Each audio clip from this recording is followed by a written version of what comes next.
पूरे देशवासियों को नमस्कार। और ये बताने की ज़रूरत नहीं है कि इस समय देश में कौन-सा माहौल चल रहा है। एक कहावत है और बहुत लोग कहते हैं कि जब बच्चा पैदा होता है तो 7-8 महीने में बकैयाँ खींचना चालू कर देता है। जब उस 1 साल का हो जाता है तो धीरे-धीरे चलना शुरू कर देता है। जब 2 साल का हो जाता है या 1.5 साल का हो जाता है तो थोड़ा-थोड़ा बोलना सीख जाता है और जैसे ही वो 5-7 साल का होता है उसका स्कूल में एडमिशन करा दिया जाता है। वो अपने शिक्षा को अपने दिमाग को, अपने संस्कृत को पहचानने के लिए शिक्षा से जुड़ जाता है। लेकिन एक ऐसी औलाद भी है इस पूरे संसार में जो सन 1947-48 में पैदा हुआ। वो आज तक न बोलना सीखा, न चलना सीखा और न ही ऐसा कोई काम किया जो मानवता से जुड़ा हुआ हो।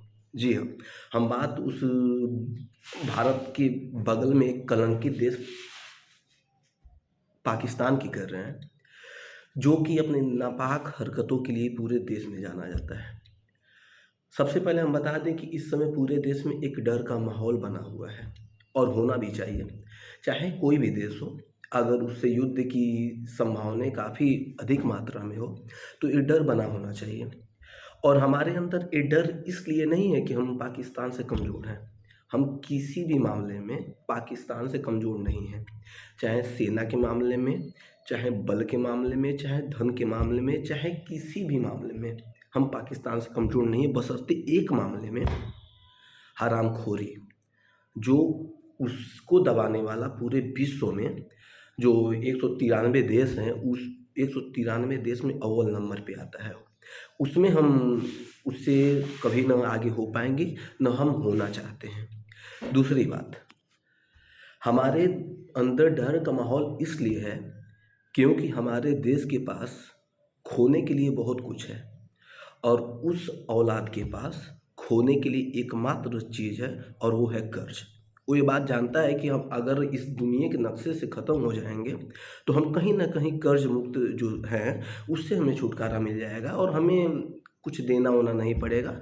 ना कोई नौकरी की समस्याएँ हैं, ना ये पानी की समस्याएँ, ना देश में बेरोज़गारी की समस्याएँ, ना किसी प्रकार की सारी समस्याओं से मुक्त, क्योंकि वहाँ पे सिर्फ़ राख बचेगा, इससे ज़्यादा कुछ बचेगा नहीं।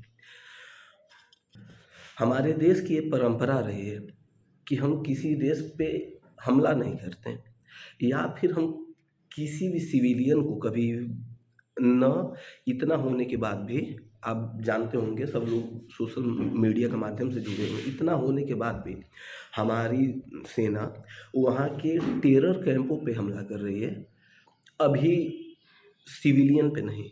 और लेकिन वो अब मुँह में गाली देने का ही मन कर रहा है मुँह से। वो क्या किया, हमारे टूरिस्ट भाई जो घूमने के लिए गए थे उन लोगों पे हमला करके उन लोग की जान ली।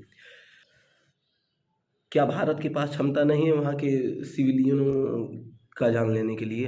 लेकिन नहीं, ये हमारी ना परंपरा रही है, ना कभी होगी। लेकिन इस देश को ये समझना पड़ेगा कि अगर वो हमारे 2-4 शहरों को नुकसान पहुँचा दें, 2-4 शहर को इस दुनिया के नक्शे से ख़त्म कर दें, लेकिन वो ये बात समझ जाए कि पाकिस्तान फिर इस दुनिया के नक्शे पे न कभी जन्मेगा और न कभी भविष्य में कुछ उसके होने की संभावना है। दूसरी बात, पूरे देश को इस समय एकजुट होना चाहिए। हम दुनिया भर की रील्स देखते हैं और अपना टाइम पास करते हैं, एन्जॉय करते हैं, लेकिन सभी लोग से हम आग्रह करेंगे, कुछ लिखिए, क्योंकि आप घर पे बैठ के यहाँ से बमबारी पाकिस्तान में नहीं कर सकते, लेकिन आप अपने शब्दों से वो जवानों के अंदर वो जोश भर सकते हैं, जो न कोई गोली बारूद से कम है, न कभी होगी। तो आप लिखिए, आप बोलिए और अपने देश के उन सभी लोग जो इस आतंकवाद से लड़ने के लिए जुड़े हुए हैं, उनको हिम्मत मिले और उनको उनके अंदर एक ऐसा माहौल बने कि अगर गोली हमारे देश में आएगी तो तभी संभव है जब वो हमारे सीने को चीर के हमारे देश में प्रवेश करेगी, क्योंकि हमारे देश के सैनिकों के रहते न गोली कभी इस पार आ पाएगी, न कभी आने वाली है।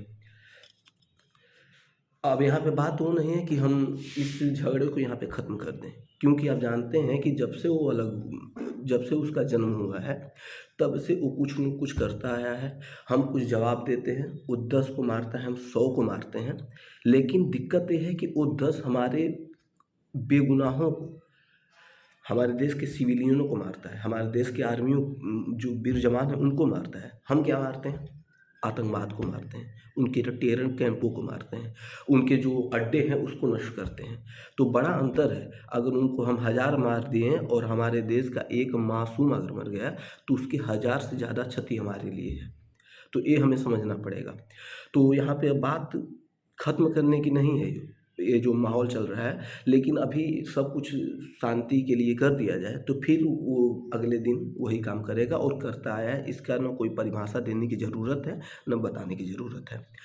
अब हम बस अपने जो सीमा पे हमारे वीर जवान हैं इस समय, और चाहे जो भी जितने लोग इससे जुड़े हुए हैं, सबके लिए हम बस अपने जब क्लास 10वीं में पढ़ते थे तब से एक कविता हम याद करके रखे हैं, जो हम इस उत्तर प्रदेश के प्रेजेंट जो चीफ मिनिस्टर हैं योगी आदित्यनाथ के मुँह से सुने थे। वो हम आप लोग के सामने रखते हैं, और ये कहीं न कहीं वो हमारे देश के जो वीर जवान हैं उनके लिए रखते हैं। और ये रख के ही हम अपनी वाणी को विराम देते हैं, और सभी को हम चाहेंगे कि सभी लोग कुछ न कुछ लिखें, कुछ न कुछ बोलें, और देश के लिए, देश की एकजुटता के लिए, देश की अखंडता को सुनिश्चित करने के लिए कदम आगे बढ़ाएँ। तो सुनिए कि अंधों को दर्पण क्या देना, बहरों को भजन सुनाना क्या। अंधों को दर्पण क्या देना, बहरों को भजन सुनाना क्या। जो रक्त पान करते हैं उनको गंगा का नीर पिलाना क्या। हमने जिनको 2 आँखें दी, हमने जिनको 2 आँखें दी वो हमको आँख दिखा बैठे। हम शांति यज्ञ में लगे रहे, वे श्वेत कबूतर खा बैठे। वो छल पर छल करता आया, हम अड़े रहे विश्वासों पर। कितने समझौते ठोक दिए हमने बेटों की लाशों पर। अब लाशें भी अब बोल उठी, मत अंतर्मन पे घात करो। दुश्मन जो भाषा समझ सके अब उस भाषा में बात करो। वो झाड़ी है हम बरगद हैं, वो है बबूल हम चंदन हैं। वो है जमात गेदर वाली, हम सिंहों का अभिनंदन है। ये पाक तुम्हारी धमकी से, ये धरा नहीं डरने वाली। ये अजर सनातन माटी है, ये कभी नहीं मरने वाली। तुम भूल गए सन 48 पैदा होते ही अकड़े थे हम, कबियाली बकरों की गर्दन हाथों से पकड़े थे। तुम भूल गए सन 65 को तुमने पंगा कर डाला था, छोटे से लाल बहादुर ने तुमको नंगा कर डाला था। तुम भूले सन 71 को जब तुम सीमा पे ऐंठे थे, 90,000 पाकिस्तानी घुटनों के बल पर बैठे थे। तुम भूल गए कारीन का रण, हिमगिरी पे लिखी कहानी थी। इस्लामाबादी बेटा को गुंडा याद दिलाई नानी थी। तुम सारी दुर्गति भूल गए, फिर से बवाल कर बैठे हो। है उत्तर खुद के पास नहीं, हमसे सवाल कर बैठे हो। बिगड़ैल बच्चे जैसे आदाब तुम्हारे लगते हैं। तुम भूल गए हो रिश्ते में हम बाप तुम्हारे लगते हैं। बेटा पिटने का आदी है, बेटा पक्का जिहादी है। शायद बेटे की किस्मत में सिर्फ बर्बादी ही बर्बादी है। तेरे इस बर्बादी में खुद को बर्बाद नहीं होने देंगे हम। भारत माँ के सीने पर जिहाद नहीं होने देंगे। तुम रख हथियार भारी पे, हम अपने दम पर लड़ेंगे। अगर एटम बम से लड़ना हो तो खुद बम पर कर फट लेंगे। जब तक तू दिल्ली ढूंढेगा हम पूरा पाकिस्तान जला देंगे, पूरा पाकिस्तान जला देंगे। जय हिंद, जय भारत।